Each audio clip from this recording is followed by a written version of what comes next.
ദേശാഭിമാനി മുഖപ്രസംഗം 2024 July 26. Olympics ദീപം ജ്വലിക്കട്ടെ. ലോകം ഒറ്റ കുടക്കീഴിൽ ഒരുമിക്കുന്ന ഒളിമ്പിക്സായി. ഫ്രഞ്ച് തലസ്ഥാനമായ പാരീസാണ് 33ാമത്തെ പതിപ്പിന്റെ ആതിഥേയർ. 3ാം തവണയാണ് പാരീസ് വിശ്വ കായികോത്സവത്തിന് വേദിയൊരുക്കുന്നത്.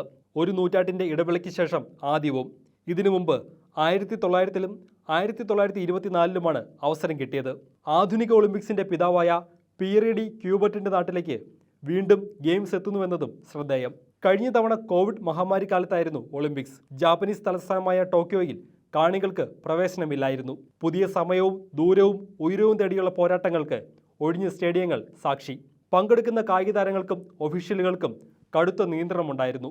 അക്കാലം മാറിയ ശേഷമുള്ള ആദ്യ ഒളിമ്പിക്സ് ആണിത്. പരമ്പരാഗത ചിട്ടവട്ടങ്ങളും കാലങ്ങളായി തുടരുന്ന രീതികളും പുതുക്കിപ്പണിയാനുള്ള ശ്രമം പാരീസ് 2024-ന്റെ സവിശേഷതയാണ്.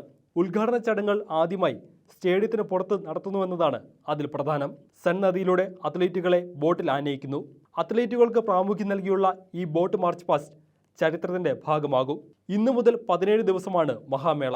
1896-ൽ ആധുനിക ഒളിമ്പിക്സിന് ഏതൻസ് വേദിക്കുമ്പോൾ 14 രാജ്യങ്ങളും 241 കായിക താരങ്ങളുമായിരുന്നു ഉണ്ടായിരുന്നത്. 4 വർഷത്തിൽ ഒരിക്കലെത്തുന്ന ഒളിമ്പിക്സിൽ ഇക്കുറി 206 രാജ്യങ്ങളിലെ 11,000-ഓളം കായിക താരങ്ങൾ സംഗമിക്കും. പിറന്ന നാടിന്റെ കൊടുക്കീഴിലല്ലാതെ ഒളിമ്പിക്സിൽ പങ്കെടുക്കുന്ന 36 അത്ലറ്റുകളുമുണ്ട്.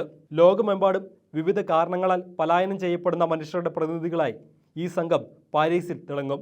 35 വേദികളിലെ 32 കായിക ഇനങ്ങളിലായി 329 മെഡലുകൾ നിശ്ചയിക്കപ്പെടും. കൂട്ടായ്മയുടെയും മാനവികതയുടെയും മഹത്തായ സന്ദേശമാണ് ഒളിമ്പിക്സ് വിളംബരം ചെയ്യുന്നത്.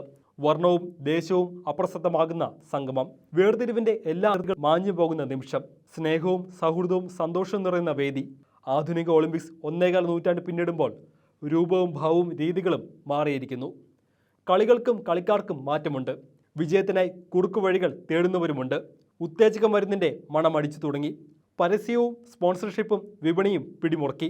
ഓരോ ഒളിമ്പിക്സ് സംഘാടനവും ആതിഥേയരുടെ അഭിമാന പ്രശ്നമായി.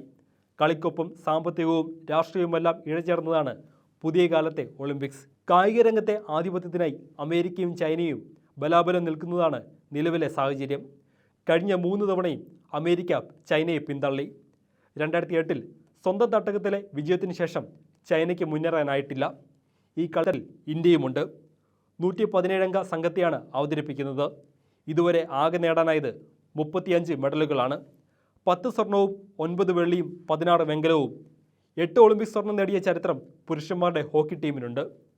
2008 ബീജിംഗിൽ അഭിനവ് ബിന്ദ്ര ഷൂട്ടിങ്ങിൽ നേടിയതാണ് ആദ്യ വ്യക്തിഗത സ്വർണം. കഴിഞ്ഞ തവണ നീരജ് ചോപ്ര അത്ലറ്റിക്സിലെ ആദ്യ സ്വർണം കൊണ്ടുവന്നു.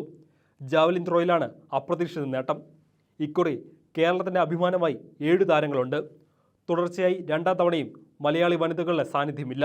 പുതുതാരങ്ങളുടെ സ്വപ്നഭൂമിയാണ് ഒളിമ്പിക്സ്. ജയിച്ചവരുടെയും മുന്നേറിയവരുടെയും മാത്രമല്ല ചരിത്രം.